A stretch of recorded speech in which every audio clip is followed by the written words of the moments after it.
Hello chess friends! Do you ever lose chess games by overlooking some simple tactic which seems so obvious after the fact that it makes you very angry with yourself and you just feel like a terrible chess player? Well, do not be dismayed, because even the world's top players are not immune from occasional moments of total chess blindness, up to and including missing a checkmate in one move. Case in point, back in 2006, the world champion at that time, Vladimir Kramnik, reached the following position playing as black in a match against the computer program Deep Fritz. Here Kramnik played queen to e3, and I think most of you will probably be able to find the best move for white here pretty quickly, as did the computer, which instantly responded with queen to h7 checkmate.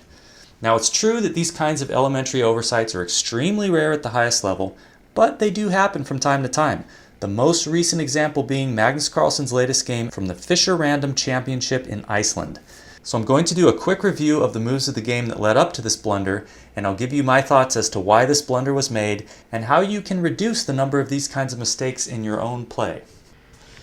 So let's take a look at this game. Carlsen with the white pieces started with b4, and I have to say this was very interesting for me because I have neither played nor ever analyzed a Fischer Random game before today.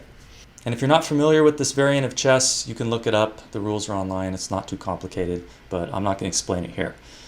b4 by Carlsen, opening a diagonal for the bishop. d5 by Hikaru, taking control in the center. Makes sense. There's a rook behind that pawn. g3 from Carlsen, opening a diagonal for the bishop. And here this makes me wonder, is this bishop considered fianchettoed already, or does it have to go to g2? I don't know. c6, supporting his center. Magnus goes bishop to g2, knight to f6, a4, g6 played, knight to f3 played by Carlsen, knight to a6, attacking b4. Bishop a3 is how Carlsen defends. The computer likes defending with the queen a little bit better, just to get the queen off of this diagonal, because what after Carlsen played, knight to e4, comes with an attack on the queen. So Carlsen puts the queen to a2. Then the knight goes to d6, eyeing some nice squares, but Carlsen immediately deprives the knight of those squares with the move d3. Now both sides castle, which looks kind of weird here since only the king had to move. b5 attacking a4. Queen to b3 defends. Nakamura takes on a4, the queen recaptures. Queen to b7. A little more pressure on b4, but it's adequately defended by Carlsen for the moment. He adds a little extra protection though with c3. Now we got bishop to d7. There's a threat of c5 with the discovery. Carlsen drops the queen back to c2. Now rook to c8, maybe thinking about c5 to activate his rook. If that file opens, Carlsen locks down that square with d4. So Nakamura plays knight to c7, looking to redeploy that knight to a better square on b5, which he does on the next move after Carlsen develops his knight with an attack on the bishop. Carlsen drops his bishop back to b2. The computer thinks it's better to just leave it there and defend it with a rook. If the knight were to take and the rook recaptures, this would be a wonderful turn of events for Carlsen, since this bad bishop would be eliminated. You know, it's on the same color complex as his pawns here. It doesn't have a lot of activity, but Carlsen wanted to preserve his bishop pair, so he dropped the bishop back. And now bishop to f5, attacking Carlsen's queen. He moves it to b3. Now Nakamura plays a5. He wants to rid himself of that weak pawn. The only drawback is, after b takes a5, he's not getting a white pawn in return, at least not right away, but he feels he'll eventually be able to win this pawn of white since it is now weak, and he targets it immediately with queen to c7. Carlsen defends with queen to a4.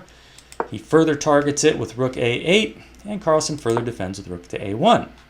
Now Nakamura plays rook f to b8, placing the rook opposite Carlsen's bishop, so there is the threat of a discovery. The knight could take on d4, and then the rook could take the bishop, winning a pawn. Carlsen defends this in a sneaky way with rook f to c1, and Nakamura plays knight to e4. Now you might think, wait a minute, doesn't this win the pawn? After c takes d4, rook takes b2? Not so fast, because Carlsen's move rook to c1 makes possible rook takes c6 now. And white grabs a pawn with an attack on the queen. Now the computer actually thinks this is the best line for black. And it says move your queen to a7, and now you have threats of bringing your bishop into here. There's pressure on this pawn, and that gives black the best chances. But Nakamura opted for knight to e4. Carlsen takes the knight. Bishop takes. After knight to d2, hitting the bishop with 2 pieces. Takes on g2, king takes. Now black doesn't really have enough going for him to compensate for white's extra pawn. Plays c5. He's looking to push to c4, gaining some space, and he's hoping white's somewhat cramped position is going to compensate him for his pawn deficit. Carlsen plays rook to c2 here. Now c4, locking down the pawn structure, hoping to target these immobile pawns at some point. Knight to f3 by Carlsen, knight to a7 by Nakamura, opening the file for his rook. Bishop to a3 by Carlsen, putting the bishop on an active diagonal. The computer thought that bishop c1 was even better, looking to go to f4 with a threat to black's queen and rook. But after bishop a3, e5.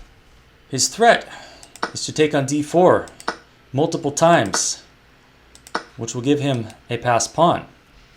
Carlsen does not allow that. He plays d takes e5. After bishop takes e5, Carlsen starts to go wrong. He plays knight takes e5. It's not terrible, but after queen takes e5, the black queen is on an aggressive post, and there are threats associated with her position on e5. Carlsen plays bishop c5 here. He's getting ready to aid the advance of the pawn. We have rook to b3. This pawn is now attacked by 2 pieces, the queen and the rook. It's defended by only 1. Here Carlsen ignores that threat, advancing his pawn to a6. Now if you haven't looked at this game yet, take a moment in this position and see if you can spot the best move for black. Pretty straightforward. Queen to e4 check wins a whole rook. So let's back up and see if we can figure out why Magnus Carlsen missed this relatively simple tactic. After black played rook to b3, I think Carlsen here fell victim to a form of tunnel vision that has afflicted me. When the opponent makes a move, it's easy to sometimes become fixated on the first threat you see and not look for additional threats. The most obvious threat to this move, rook b3, is to the pawn. And I think Carlsen became fixated on that threat, and he didn't realize that rook b3 carries a second threat. That is, it blocks the queen's access to c2. This rook was defended by the queen before rook b3 was played. Carlsen may have only calculated what happens after rook takes c3. In this case, he would be winning. After rook takes, queen takes. A good move here is rook to a3 with a tempo on the queen. Now the rook is defended by the bishop, which wasn't the case on a1, so this queen will be free to move. After queen moves, let's say to b2, we got queen to d7, targeting d5. And black does not have time to try to advance this pawn and get a queen because queen to b7 is game over for black. Here's an example of what can happen. Queen takes b7, a takes b7, rook blocks the pawn, and here white can even let black get his queen with rook takes a7, c2, rook to a8, and after black queens the pawn, there's rook takes b8 check, king moves, rook g8 check, followed by white queening the pawn with the extra bishop.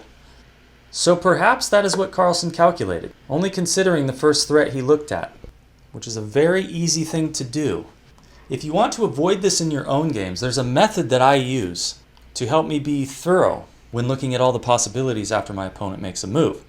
There are 3 things that I look for. So after this move, rook to b3, I would look at first, what does this rook attack? Okay, it attacks the c3 pawn. And then I ask, what squares does it protect for another black piece? So let's say black wanted to put a piece on a3. That square now has more protection by the rook. That's not really applicable here. The third thing I ask, what routes were blocked or opened by this move? I call it routes, you could say lines, but in this case, the queen's access to the rook on c2 has been blocked. So if you were playing this position and you saw rook to b3 and you asked, what lines does it block that are significant? It might help you avoid this catastrophic blunder. So after Nakamura played queen to e4 check, the game did go on. Carlsen struggled on. And because Carlsen had such a powerful passed pawn and black's pieces were pretty passive, he was able to convert into a position where he was only the exchange down. By targeting the knight on a7, Carlsen here played queen to b7, and then there's takes, takes, rook to b8.